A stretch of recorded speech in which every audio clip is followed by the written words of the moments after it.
Quase todo mundo lê a história do rico e do Lázaro como se fosse um documentário sobre o céu e o inferno e um mapa de como é o além, mas se você entender a quem Jesus estava falando e as imagens que ele usou, a gente percebe que essa parábola não é sobre a geografia do pós-morte. Na verdade, é uma das denúncias sociais mais afiadas que Jesus já fez. E ela termina com uma profecia sobre a própria ressurreição dele e que ninguém percebe. Bom, essa história está registrada em Lucas, no capítulo 16, dos versos 29 a 31.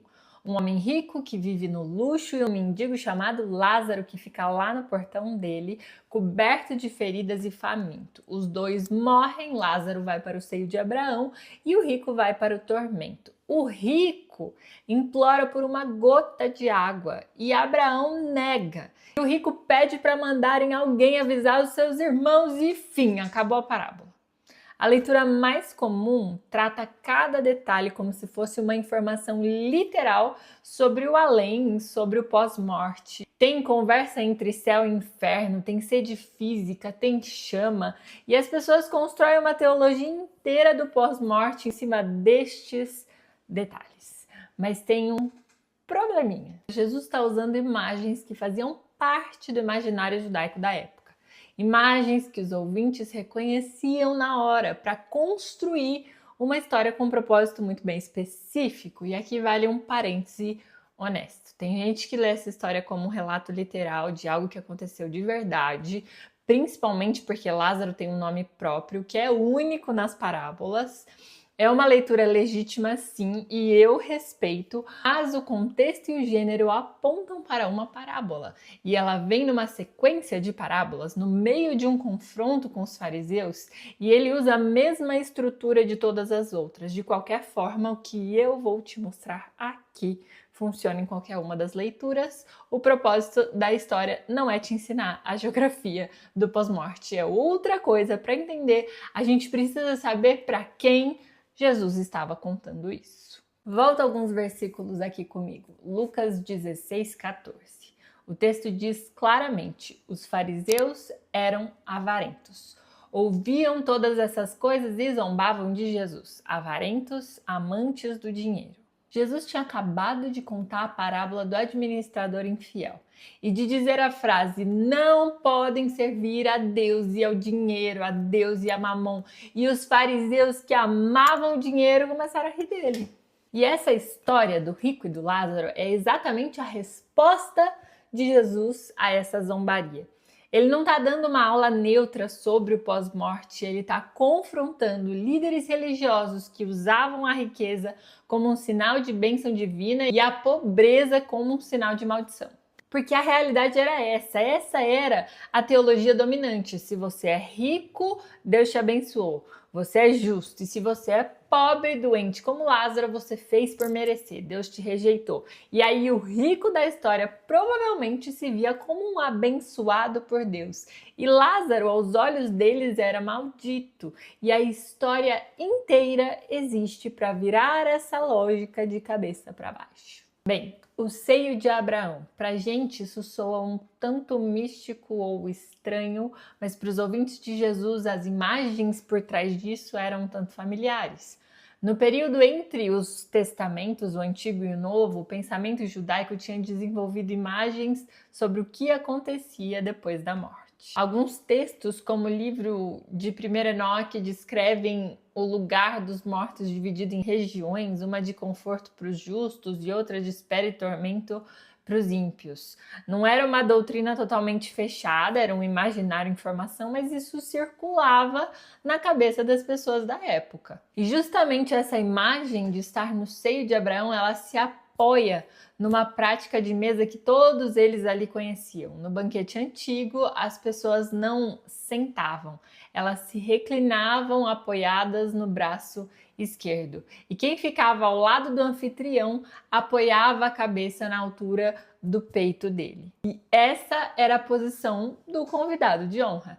É exatamente a mesma expressão que aparece lá em João no capítulo 13, quando o discípulo amado se reclina no peito de Jesus. Bom, então quando Jesus coloca Lázaro, o mendigo maldito, aos olhos dos fariseus, reclinando ao lado de Abraão, no banquete, na posição do convidado principal, ele está fazendo algo mais uma vez escandaloso. O maldito virou honrado e o rico abençoado virou excluído. E aqui tem um detalhe: Lázaro é o único personagem de todas as parábolas de Jesus que tem um nome. Todos os outros são um homem, um rei, um pai. Só Lázaro é nomeado. E o nome Lázaro ou Eleazar significa Deus ajudou ou Deus é o meu socorro. Digo que os fariseus achavam que Deus tinha completamente abandonado, carrega no próprio nome a verdade que Deus o socorreu. Enquanto o rico, este sim permanece anônimo para sempre. E aqui a gente vê a inversão completa. Na terra, o rico estava dentro de casa, no banquete, Lázaro estava do lado de fora, no portão, querendo as migalhas. Depois da morte, a geografia se inverte perfeitamente. Lázaro está dentro no banquete e o rico está do lado de fora, olhando de longe, querendo uma migalha, uma gota de água. O rico, mesmo no tormento, ainda não entendeu nada. Olha como ele fala, ele pede para Abraão: manda Lázaro que molhe a ponta do dedo em água e refresque a minha língua. Ele sabe o nome de Lázaro, ele sempre soube o nome de Lázaro. O mendigo ficou no portão dele todos os dias. Ele sabia o nome dele e nunca fez nada. E mesmo no tormento, ele ainda trata Lázaro como um serviçal. Manda ele aí me servir água.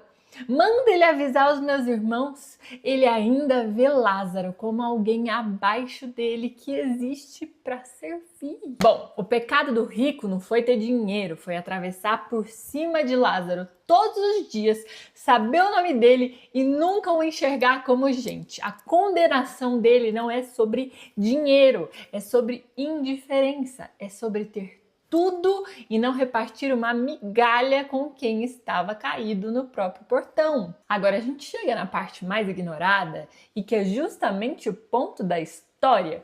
O clímax não é a descrição do tormento, é o diálogo final. O rico chega a implorar: então eu te peço, pai Abraão, que mandes Lázaro à casa do meu pai, porque eu tenho 5 irmãos, para que eles advirtam e não venham eles também para esse lugar de tormento. E sabe o que Abraão responde?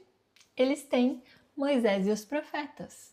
Ouçam-nos. Moisés e os profetas era a forma judaica de dizer as escrituras. Abraão está dizendo: os seus irmãos já têm a palavra de Deus, já está tudo lá. Eles não precisam de um espetáculo sobrenatural, eles precisam ouvir o que Deus já falou e já deixou escrito. Mas ele insiste, ele diz: não, pai Abraão, mas se alguém dentre os mortos for ter com eles, eles vão se arrepender.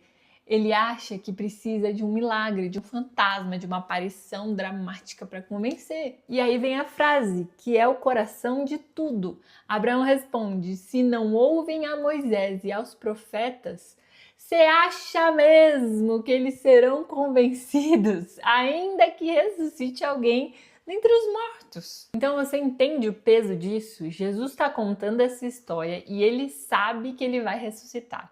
Ele está profetizando a própria reação que viria mesmo quando ele, Jesus, ressuscitasse dos mortos. Os que se recusam a ouvir as escrituras não creriam, e foi exatamente o que aconteceu. Tem até uma ironia histórica aqui no meio. Um pouco tempo depois, no Evangelho de João, Jesus ressuscita um homem chamado... Você sabe o nome. E a reação dos líderes religiosos é tramar para matar Jesus e matar Lázaro de novo. A história se cumpriu literalmente. Bom, então a gente entende tudo o que essa história realmente é quando a gente para de ler como um mapa do pós-morte. É uma denúncia social. Deus vê o Lázaro no seu portão, mesmo quando você atravessa por cima dele todos os dias. É uma inversão da teologia da prosperidade do primeiro século.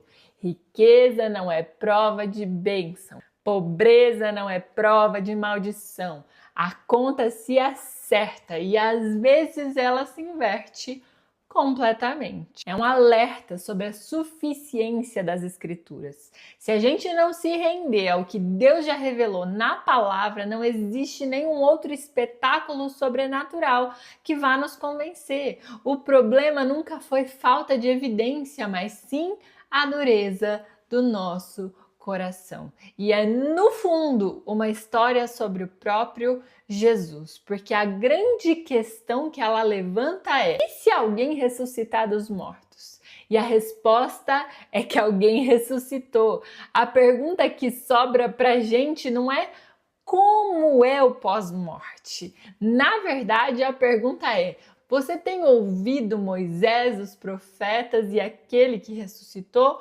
Ou você está esperando um espetáculo que nunca vai ser suficiente para um coração que já decidiu que não quer ouvir? E ainda tem mais uma camada quieta, escondida.